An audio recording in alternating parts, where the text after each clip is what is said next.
Hey, this is Chris. You know, this is like the 15th time I've started this video. This topic of covenants, I tell you what, it is incredibly difficult to just stop somewhere. To just stop and say, okay, this is all the further we're going, because there's always that next little thing, and then there's the next little thing, and then there's the next little thing. I mean, it's also interwoven. It's hard to pull out one little idea and just talk about it, because it makes it easier to understand if you go on to the next little thing. And then, well, that's easier to understand if you go on to the next little thing. But here we go. I'm going to try again, because I am getting frustrated with myself. I had a comment on one of my videos, The Fallacy of Being a Torah Observant Christian, in which the poster cited Genesis 25. And I think that's right, and if it's not, I will correct that in the comment section below. He cited a verse where God stated that Abraham had followed his commands and ordinances and instructions. If that's not an exact quote, but that it's close enough, and it captures the spirit of what God said. So, the implication that this poster was trying to make was that Torah was in force during the time of Abraham, and that is the bottom line. Now, this cannot be true. Why can this not be true? Because such a conclusion ignores the historical context in which those words were spoken.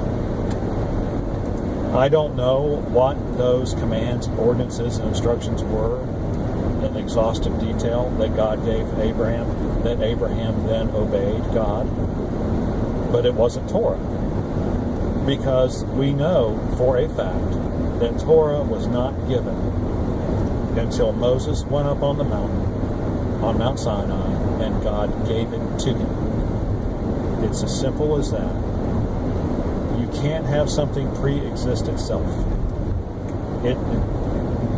God deals with us in the environment in which He created, and therefore He deals with us in a manner consistent in which the environment we are created. And that means this planet, this kind of time, this kind of space, any way you want to define it. God deals with us according to what in other words, what I'm saying is our experience is real, and that we, like it is 2017. I am on the planet Earth. I am in North Carolina. I am driving to take some stuff to the recycling center right now. It's not all fake. It's never been done before. It's the first time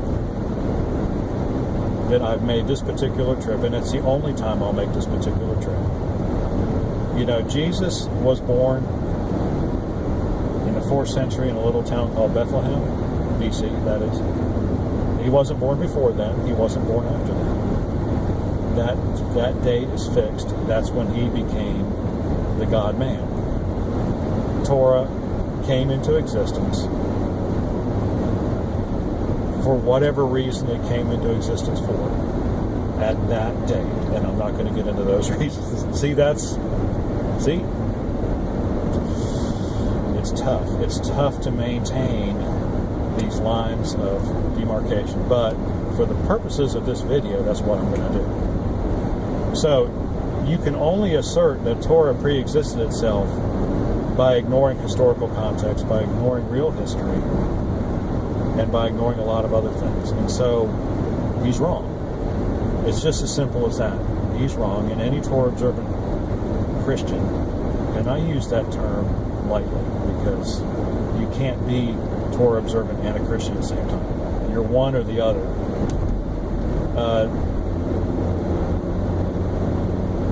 The law, Torah, that